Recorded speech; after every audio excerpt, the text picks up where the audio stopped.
We're going to start things out in the NFL and bring in our friend Nick Ferguson to hang out with us for the first couple of segments of the program today. Former NFL safety, Denver sports media personality, the Nick Ferg Show on YouTube. You can check him out there as well. All right, let's bounce around football here and start with the Thursday night game, which is where we would have begun had you not been here. So let's talk about it. Patriots win again. They keep their winning streak going. The Jets lose again. Jets were very competitive in this game, though. I mean, they're down 10 with the football and about 7 minutes to go, and then Justin Fields can't handle a snap, and the rest of it all goes to hell from there. Patriots get a field goal, and that's enough, and they win by 13. By the way, so hope you didn't tail me when I said take the Jets plus 12.5. You wouldn't be very happy with me right now. We've talked about teams that are around the league that are, fraudulent. I've said I think the Colts are, a playoff team and probably a division winner, but do I think they're fraudulent? Yes. The Broncos and the way they've won games win ugly. But I don't think we've said it enough about the Patriots as well. And I know that Drake May's in this MVP conversation, which kind of boggles my mind because the guy's got a completion percentage this year of like 51%. Like it's Tim Tebow numbers. Like it's not, he doesn't complete a high number of passes. I'm not saying he's Tim Tebow. I'm just saying he doesn't complete a high number of percentage of passes. Like the whole Drake May for MVP thing is kind of bonkers to me. I think there's a lot of other guys that are more deserving, but May is getting lots of love right now. How do you stack up when we talk about all these different teams that have, 7-8 wins, potential Super Bowl contenders? How do you stack up the Patriots with those teams, Nick? Well, you have to look at them as being the front runners because you look at their particular division. Everyone thought that Josh Allen and the Buffalo Bills were going to run away with it, but this is a team that's lost a couple of games and he lost to the Miami Dolphins. And knowing as though Drake May and the Pats have already beaten Josh Allen and the Buffalo Bills, that says all of it. And I know you don't look at Drake May as a person who should be in the MVP conversation. And here I'm going to tell you why he's in the MVP conversation, even though you think that his percentages are not where they need to be. For me, what I've learned over my time in the NFL, you don't want that quarterback with the gaudy numbers. We've seen it in years past with a guy like Tony Romo. And what that means is that you're in a pass-happy offense. So your numbers should be very high as far as attempts to completions and maybe even touchdowns.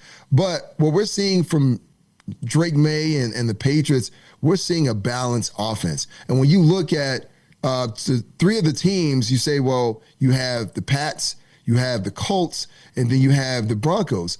Of those three teams, which teams can you say that they are complete teams? I think you start with the Pats first, then you go with the Colts, and the Broncos are not a complete team because their offense hasn't been able to establish somewhat of a rhythm. And watching last night's game, JP, for me, I was loving everything I was seeing from Drake May because they had him in the shotgun, they had him playing under center, and his footwork was, I said on social media, it was smooth as butter. He came out of his three-step. There was pressure from the right. He climbed, he slid to his right, and he was able to drop a dime.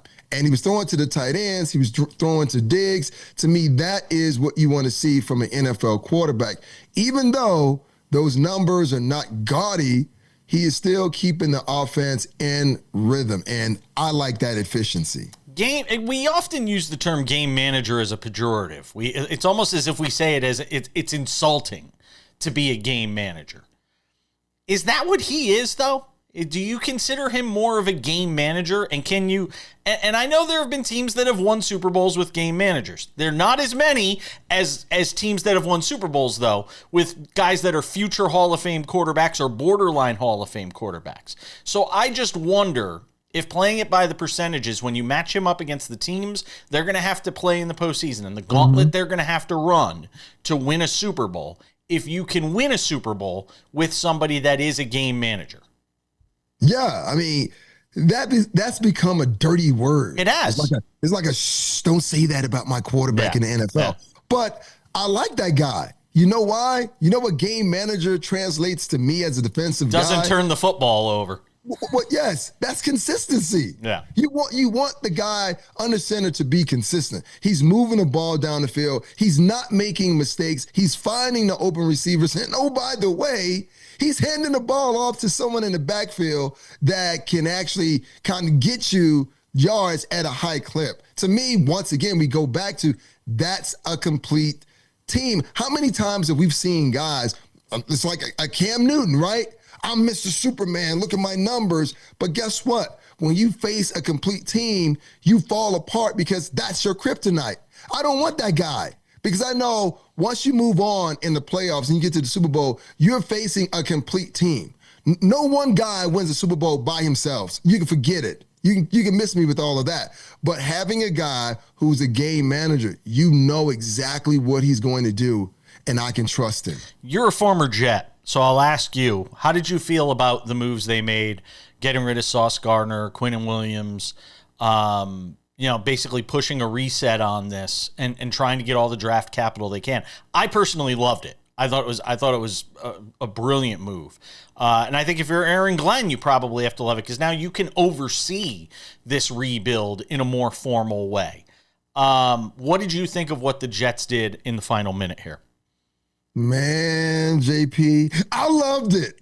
I loved everything about it because you got a stockpile of picks. You already know that you are not going anywhere. So you said, well, what are some of the guys on our squad that had value? And because Williams had value, Sauce Gardner had value, look what they were able to yield for the New York Jets. And here's the thing now. Just because you have those first-round picks doesn't mean that that's going to change the franchise, landscape. But they have a chance to go out, pick and choose where they want to do, how they want to do it, and they have a couple of picks to do it. So I like the long-term projection, and sometimes you got to have forward thinking, not backwards. You still got to do the right things with those picks. Yes, absolutely. And that is still a big question mark for a franchise that oftentimes has not done the right things with those picks. So, to be continued on the Jets.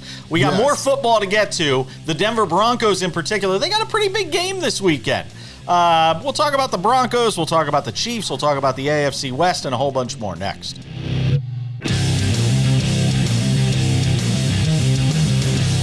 Welcome back to this Friday edition of the show. Robert Littal, founder of Black Sports Online, joins us in 10 minutes. We'll talk about the Stephen A. Smith, Kerry champion, Michelle Beadle.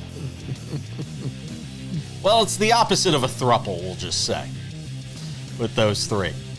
But more NFL conversation with our friend Nick Ferguson, the former NFL safety. Played with the Broncos and the Jets, as well as my Hartford Colonials in the UFL. That's the one helmet you don't have back there. See? Come on. Let's get a Colonials helmet. Yeah, good luck with that. Indeed. Chris Palmer, man. I miss Chris Palmer, the former head coach over there. So, all right, let's talk about the big game this weekend. Kansas City coming into town. Denver with the chance to basically put in the death nail on this Chiefs team because the Chiefs don't have much wiggle room. They're going to have to win both games against the Broncos if they want to win the division. And to make the playoffs, the Chiefs may have to win the division. That is an uphill climb. It is still all right there in front of them, though, if you look at it mathematically with 1 more against the Chargers and 2 against this Broncos team. Tell me what that city is like right now, knowing the gravity of this game and the opportunity to be the team that finally knocks Kansas City off their perch. Yeah, it's sort of like the David and Goliath, and instead of using a slingshot and a rock, you're going to use your hammer and a fist, call your Vance Joseph-led defense. I call them a.k.a. MacGyver. And the city is electric right now because everyone's excited with the possibility of what can happen. You have a long winning streak. You got a defense that's one of the best in the league. And for the first time in franchise history, in a pivotal game where the Chiefs have all their starters, I'm not talking about they've already clinched and they're sitting guys. No, when they have their starters and they're desperate, you have a chance to put a proverbial nail in their coffin because if you do this, one, they cannot win the AFC West, right? And that's a huge triumphant, validation for the Broncos and what they've done this season.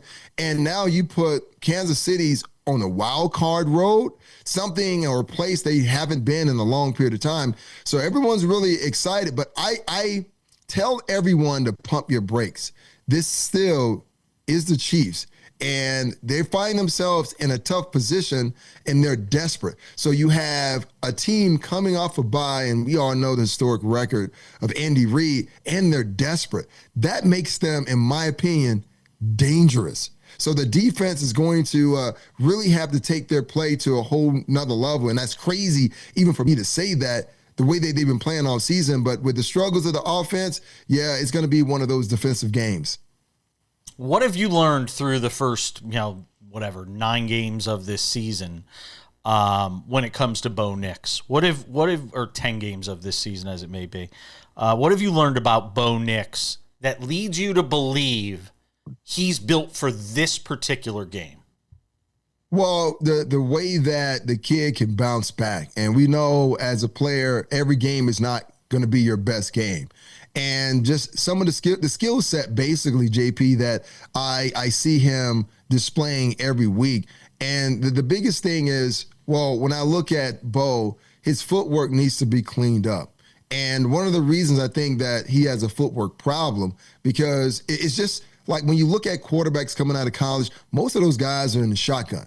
A lot of those guys don't play from under center because the foot mechanics. But if they pushed him and forced him to play from under center, his timing and his rhythm on the routes would definitely be intact. But that's not, what they're doing with him. But when you watch him play, you can see a little hesitation. It's not because, in my opinion, that he doesn't understand this game. No. That's why Sean Payton went out and drafted him where he did.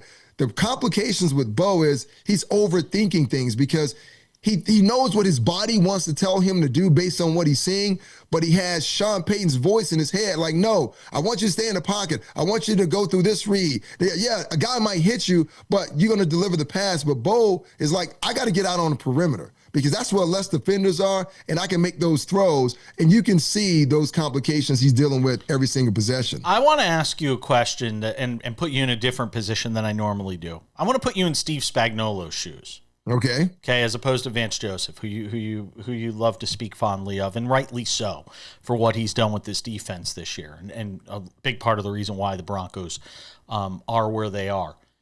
If you're Steve Spagnuolo, how are you attacking this Broncos offense to basically make this, this is going to wind up being like a 17-16, 20-17 game, it feels like to me. It screams under.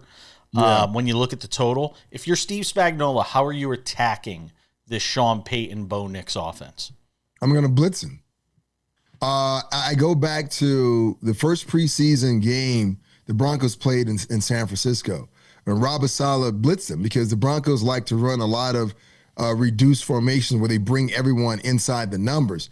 And Robert Saleh blitzed them. And I've seen a lot of simulated pressure over the season, and the Broncos haven't been able to handle it because for me, it's like when you see that, your wide receivers have to know the sight adjustments. And what that means, well, when you see a guy coming off the edge, do you adjust your route instead of going vertical? Maybe it's a 5-yard sit-down route.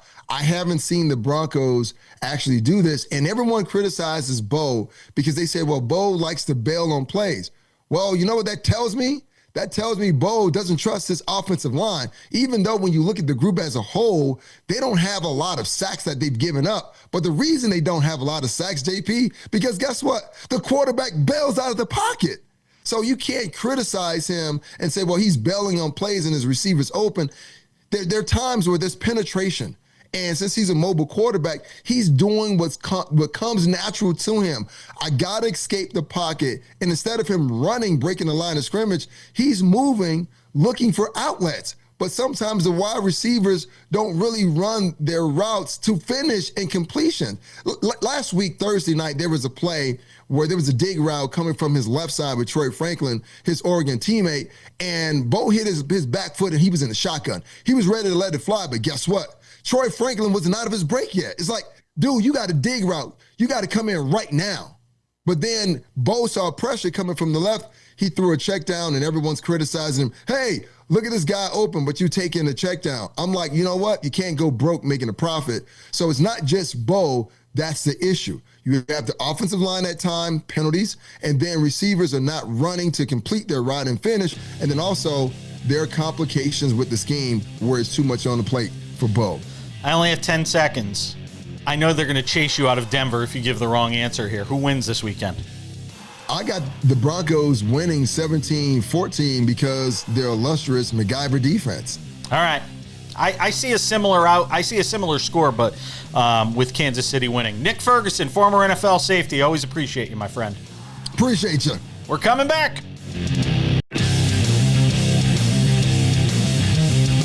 Welcome back to this Friday edition of the show.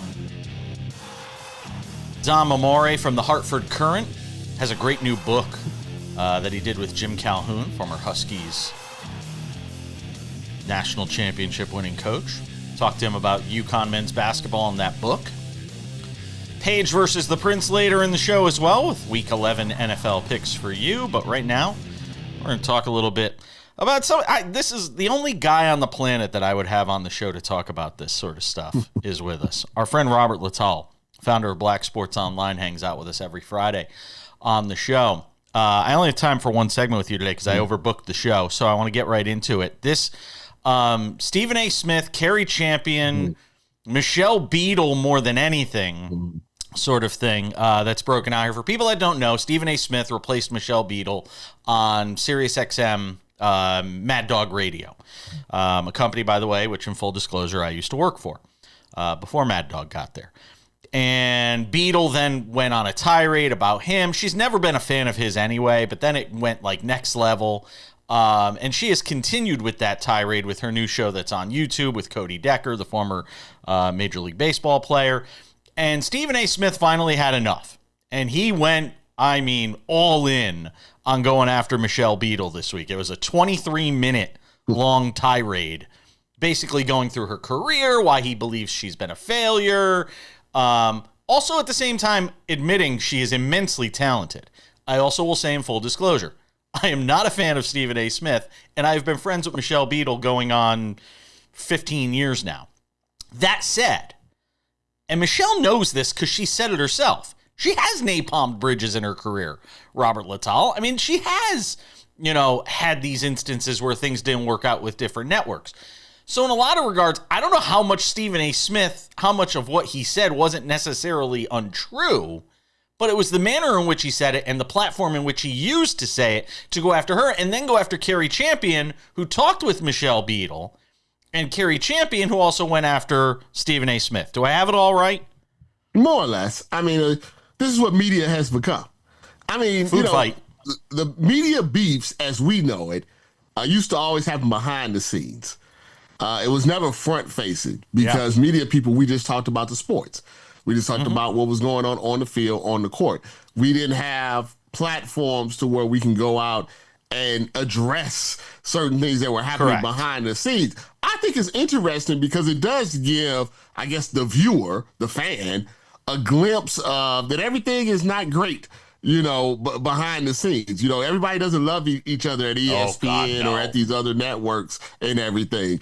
I think with Michelle, she, like you said, she has never made it not known that she doesn't really care for Stephen A. Smith. Correct. She's not the only one. Clearly, there's other people in media right now that feels that he is overexposed. What he said yesterday about the Epstein files is that was unbelievable when I heard that. So he puts himself in these situations, but then he tries to play victim. And like I said about Pat McAfee and Trump, you can't both sides these type of things. You have to either go all in or all out. And I hate that they're being a little bit wishy-washy about some of these topics. Yeah, and Pat McAfee is, and Pat McAfee, here's the thing about McAfee that drives me nuts. We all know where you stand. We know you're a Trump guy. And frankly, if that's what you are, just come out and say it. It's the fact that he's ashamed to say it and is trying to both sides. Oh, I invited Obama. Like Obama gives a crap about your show. He's Barack Obama. He doesn't care about your show. The mere fact that Trump went on your show as opposed to an Obama tells you all you need to know about that show. That's first of all. Well, I think when people try to both sides Trump, that's as if things are equal.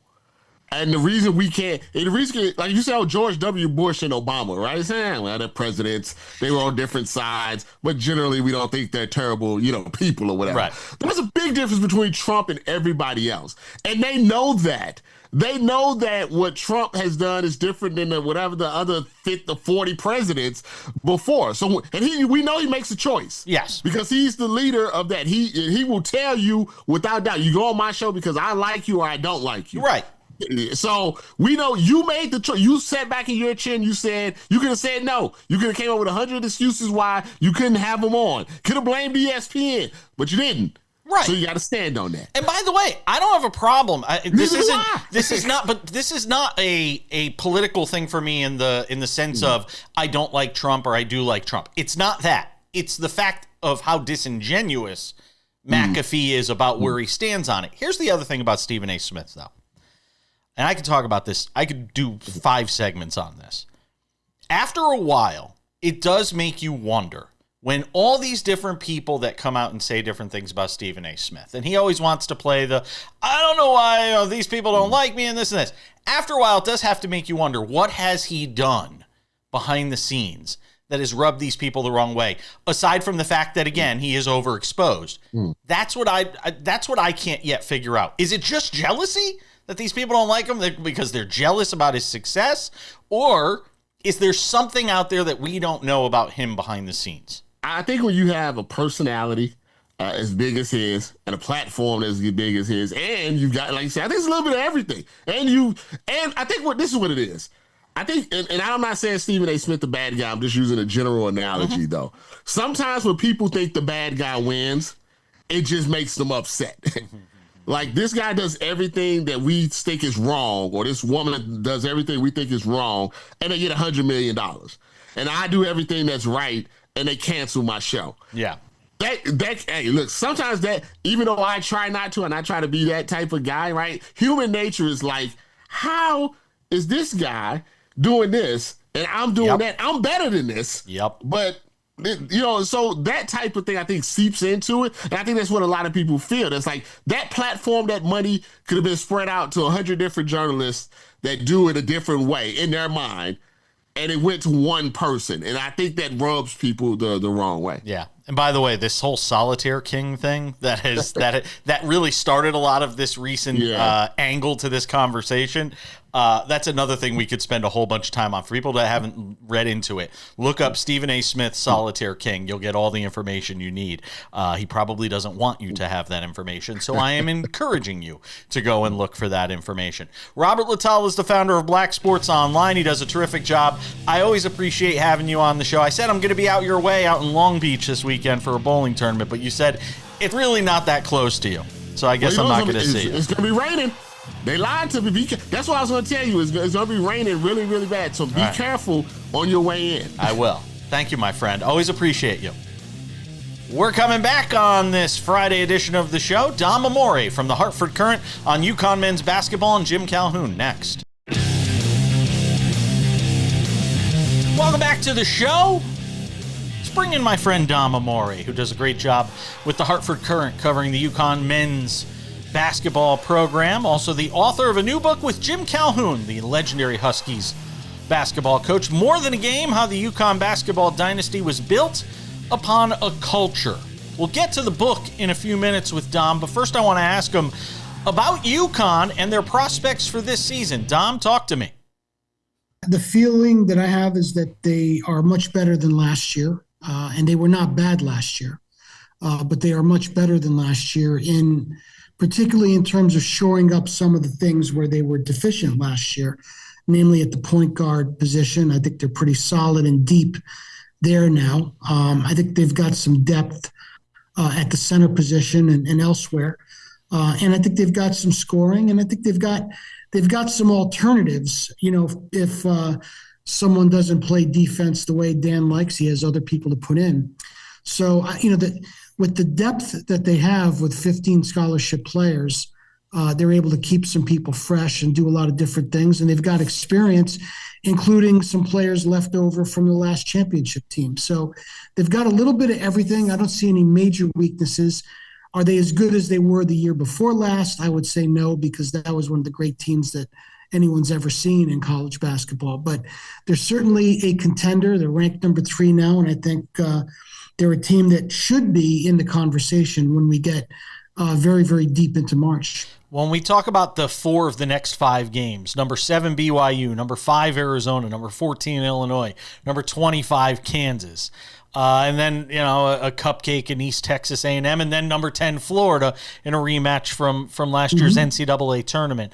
What does Dan Hurley hope to learn about this team with that sort of meat grinder of a schedule here in 5 of the next 7 games or whatever it may be?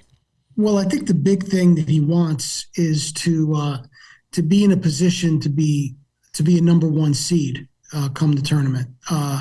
I think he wanted to schedule for that purpose. The Big East regular season doesn't really get that done for you anymore unless you go undefeated. So I think he really wanted to set up some tests for them to get that high seed, which would mean, of course, winning the majority of these games, which is going to be easier said than done.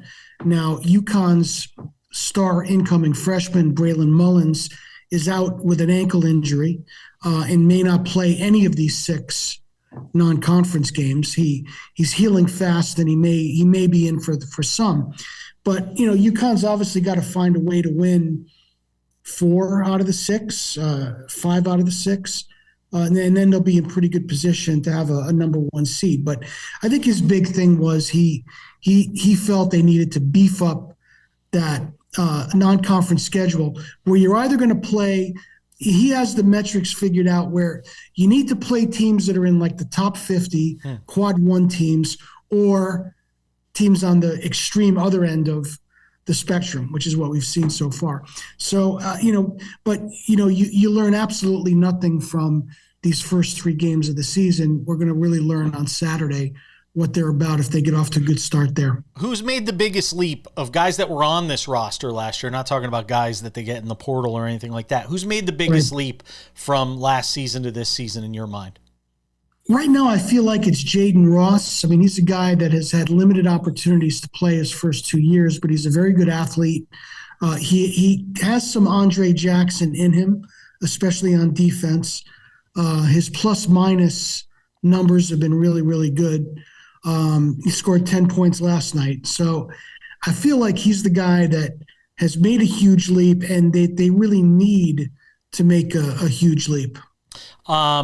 Just a quick note on a guy that's in the NBA that was part of this program, and Stephon Castle, and what he has done in continuing to improve at the NBA level. He landed in a great organization with the Spurs. Now he's paired with Wemby. They have De'Aaron Fox there. Are you surprised one way or the other at what he's been able to do at the next level and so quickly? Not in the least, Jason. When he was at UConn, I don't know that I've ever seen a player get that much better over the course of his first year. And by the end of the year, in fact, my co-author, Jim Calhoun, I remember telling me at the end of that year, this he's a pro. He plays like a pro, and he's a freshman. He had a pro's body, and he played like a pro. But more importantly than that, he was not your typical one-and-done player when he came in here. Never showed a hint of entitlement, never showed a hint of attitude, never showed a hint of wanting to market himself on social media. I mean, he was like a veteran and a professional when he was at UConn as a freshman. So I'm not the least bit surprised that he's gone into the NBA at such a young age and really become a player's player. It's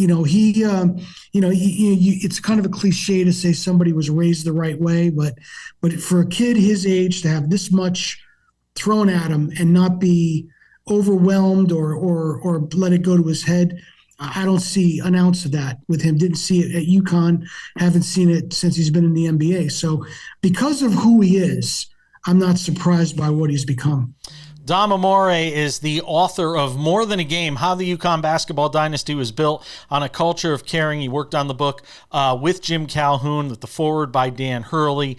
I can't wait to read it. I already asked Dom. I said, I got to get a copy of this. I can't wait to read it because I've always found Jim Calhoun to be one of the more fascinating figures, not just in Connecticut sports history, but in the history and the pantheon of the great coaches in college basketball. Dom's going to hang around for one more segment because I got to get into the book and find out what you learned in this process of doing this with Jim Calhoun. By the way, the afterword on the book is by Mark Dagnall, who's the fantastic coach of the Oklahoma City Thunder. More with Dom Amore, who does a great job covering UConn basketball for the Hartford Courant. Don't go anywhere. Lots more to do on SportsWrap.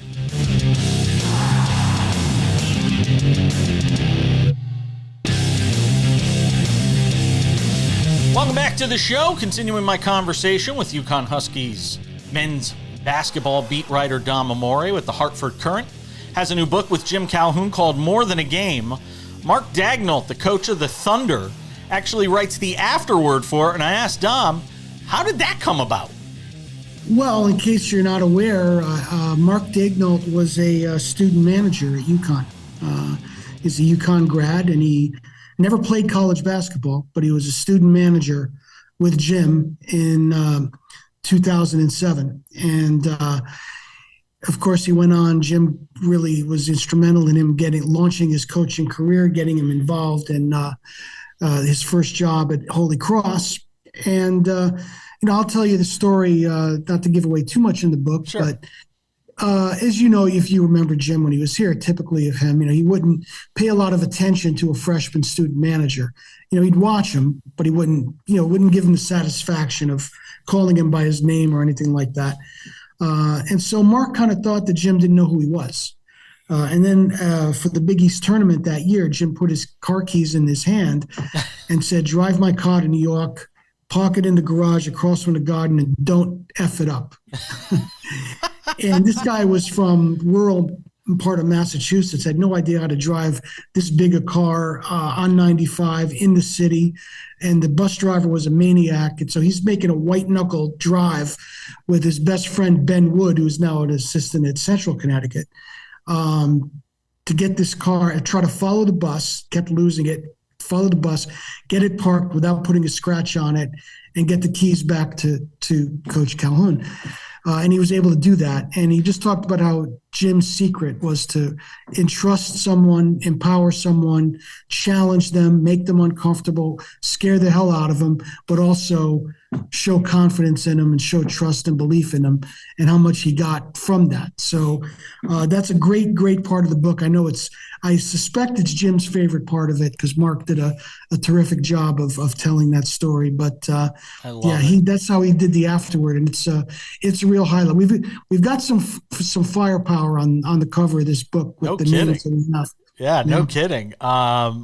Tell me the thing that you learned. What was the biggest lesson you learned about Jim Calhoun? Well, he's aggressively and obsessively dogged about helping people. He felt that when he lost his father at 15, that his coaches lifted him up and helped him get through a horrible time in his life.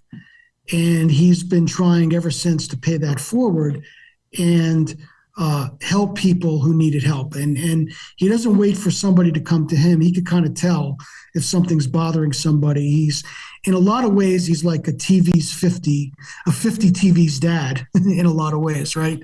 He kind of, Robert Young or Fred McMurray knows when something's wrong and knows how to fix it. But he's just but he's so aggressive about it. And even at 83, his phone is ringing every minute. His office at St. Joe's in West Hartford is like a Grand Central Station. People coming in to talk to him, to discuss things with him. He's just so vibrant and vital and so determined, not just to survive or live, but to continue to thrive and make a difference as long as he's breathing. I mean, at 83, I worry about doing too many appearances and maybe wearing him out in promoting the book. Now I'm starting to worry that he's going to wear me out. So does he have any regrets?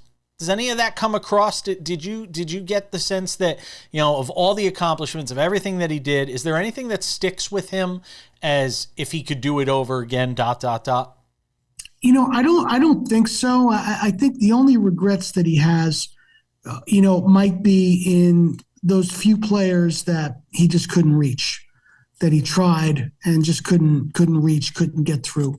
And there are a few of those. But I think if he has any regrets, it would be where, he maybe didn't get across to somebody what he wanted to get across.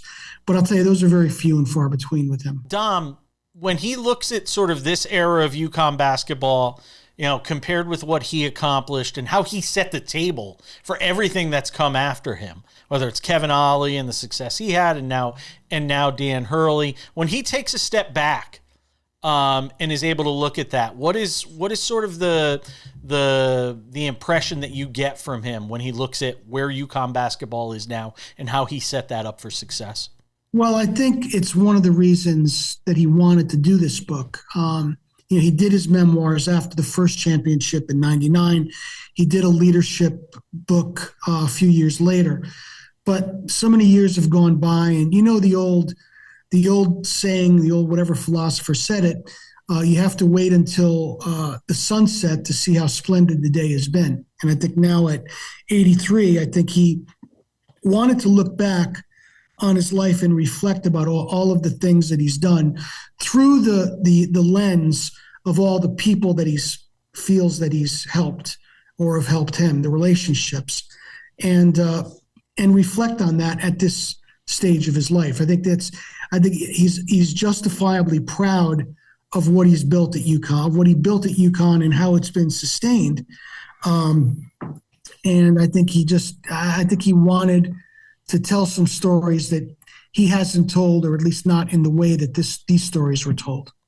More Than a Game, How the UConn Basketball Dynasty Was Built on a Culture of Caring. You said they're out of it on Amazon. Hopefully they get them back in time for the holidays here. Yeah. Barnes & Noble's website has it, so if you want one right now, they've got them. They'll ship them to you. So go to the Barnes & Noble website. And if you're in Connecticut or Western Mass, it's in the stores, so it's there. But then if you order one on Amazon, they'll have it in a week or two. But it's available wherever you could buy fine books. Congratulations, Dom. I hear it's been an enormous success for you, and well-deserved, my friend. All the best to you. Hopefully I get to talk to you around the holidays or soon after. Thank you, my friend. You got it, Jason. Have a good day. Thank you.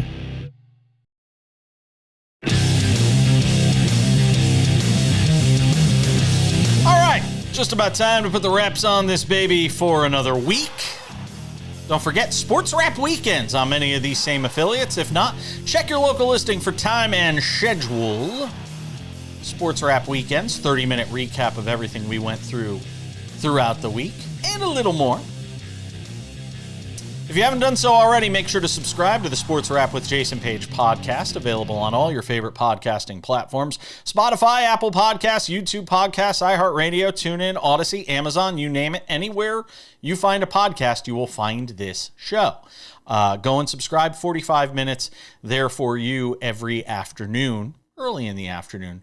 Generally, we have that up for you. The SportsWrap with Jason Page YouTube channel. We have put a lot of work and effort into this, and we'd love for you to go and check it out. Subscribe. We've got the show there Monday through Friday, and the pro tip, as I always say, it's available there before you even see it on TV. Monday through Friday, go and catch the SportsWrap with Jason Page.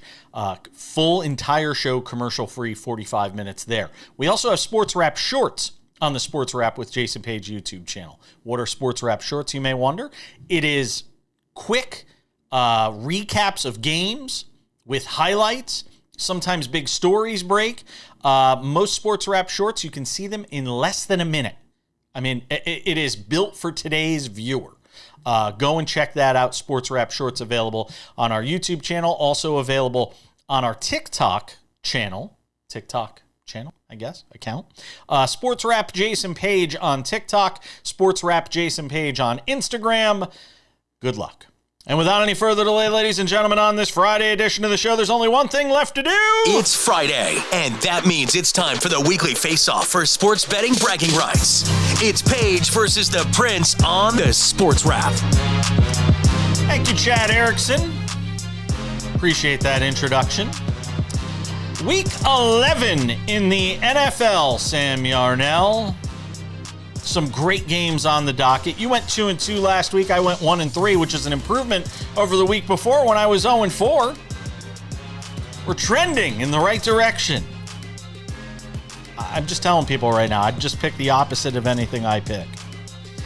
So, Sam Yarnell, you are up first. You have led the way this entire season. Have at it, sir.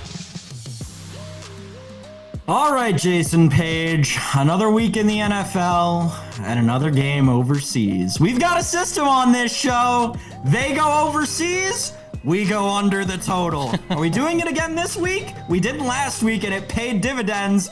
No, folks. This week we're going back to the well. Give me Dolphins Commanders from Spain under 47.5. These are just two teams who have been playing better defense lately. It's as simple as that. Not to mention Marcus Mariota still at quarterback for Washington. And, well, to put it lightly, Tua Tagovailoa is still at quarterback for Miami. So I'm not going to believe in points in this game. I'll go under the total over in Spain. Maybe we'll call it the Abyss under. Maybe that's what we'll call it. The Espan Yonder. Maybe something like that. Next, from Spain to the West Coast, let's take it to Arizona, where the 49ers have a key NFC West battle with the Cardinals this weekend, and I'm going to lay the 2.5 points if you can still get it. It's 3 somewhere. Like it at 2.5. Love it at 3 if you can lay it with the San Francisco 49ers.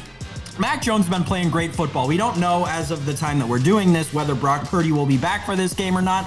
But even if he isn't, I'm going to trust Mac Jones in this spot, laying 3 points to a horrible to a horrible Arizona Cardinals team. The San Francisco 49ers have really figured it out this season and get wins where they need to. This is a spot where they've got to get a win to remain competitive in the NFC West. I think they get it. I think they do it by more than a field goal out in Arizona. Next, Packers Giants over 42.5, 43. There are different numbers in the market. Whatever you're finding, I like over. We talked about it yesterday on the show. Jameis Winston is starting this game. He's going to throw 6 touchdowns or 6 interceptions or maybe both. I'm going to rely on at least one of those interceptions getting taken back for a touchdown. We get a lot of points in this game. Whatever over it is, I like it. 43, 43.5, 42, 42.5, whatever. Over in Giants, Packers. Lastly, Bills,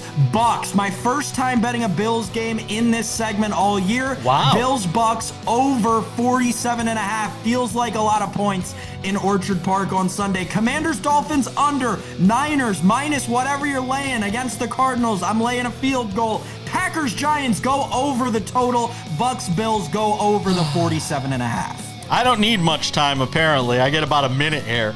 And I listen, I've been so bad this year, I don't deserve that much time.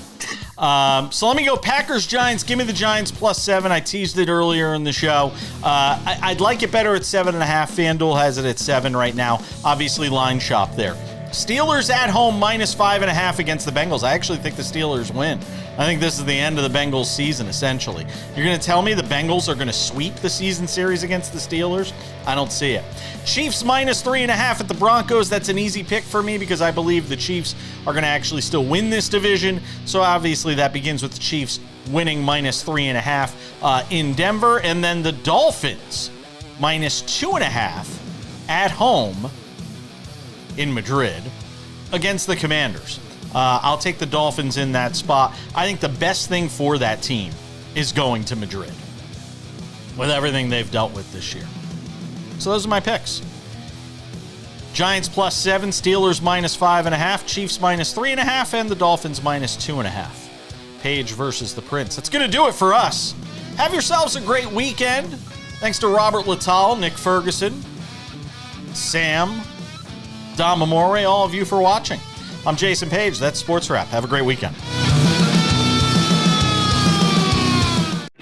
Hi there. I'm Jason Page. You like what you're watching? subscribe. We've got SportsWrap shorts on this channel. We've got the show. We've got clips from the show. What else do you have to do? You probably follow a lot of other things that aren't half as they're not half as exciting as this show is. So what are you waiting for? Click the subscribe button, follow the channel, watch the content. Bye.